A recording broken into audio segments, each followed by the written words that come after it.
অষ্টাদশ অধ্যায়ের মোক্ষ সন্ন্যাস যোগে ৬৬ নম্বর শ্লোকে ব্যাখ্যা করব।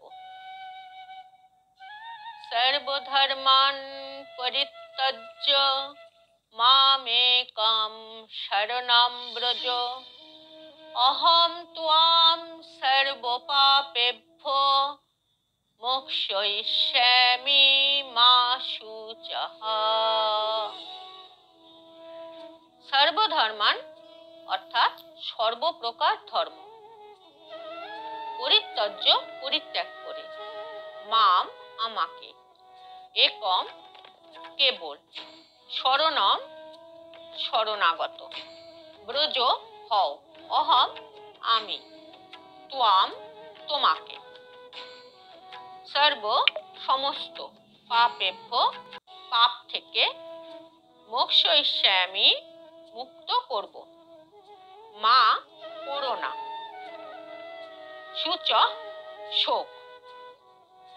শ্রীকৃষ্ণ অর্জুনকে বলছেন যে তুমি সকল ধর্ম পরিত্যাগ করে একমাত্র আমারই আশ্রয় লও, কেবল আমারই শরণাগত হও, আমি তোমাকে সর্বপাপ থেকে মুক্ত করব, তুমি শোক করো না।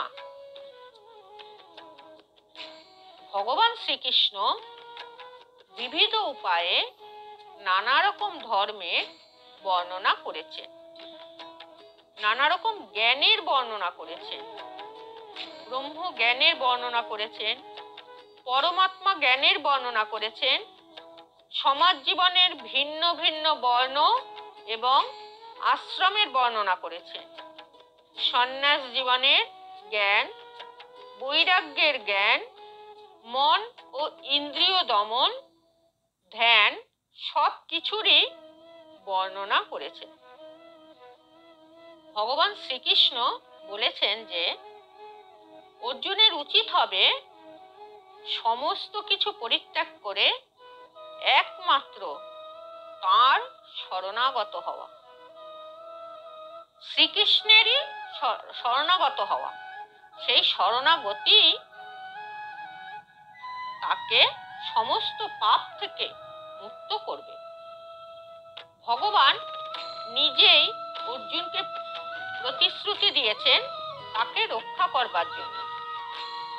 অর্থাৎ কেউ যদি সমস্ত পাপ থেকে মুক্ত নাও হয়, তবে কেবলমাত্র শ্রীকৃষ্ণের আশ্রয় নেবার ফলে সে সমস্ত পাপ থেকে আপনা থেকেই মুক্ত হবে।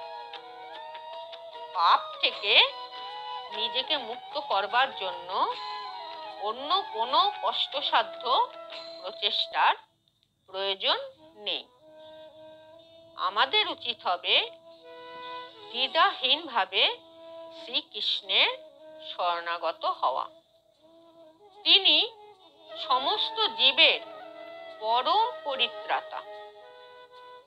শ্রদ্ধা ভক্তি সহযোগে ভগবান শ্রীকৃষ্ণের চরণে যে আত্মসমর্পণ করেছেন, তাকে কোনো ধর্মই অনুষ্ঠান করতে হয় না।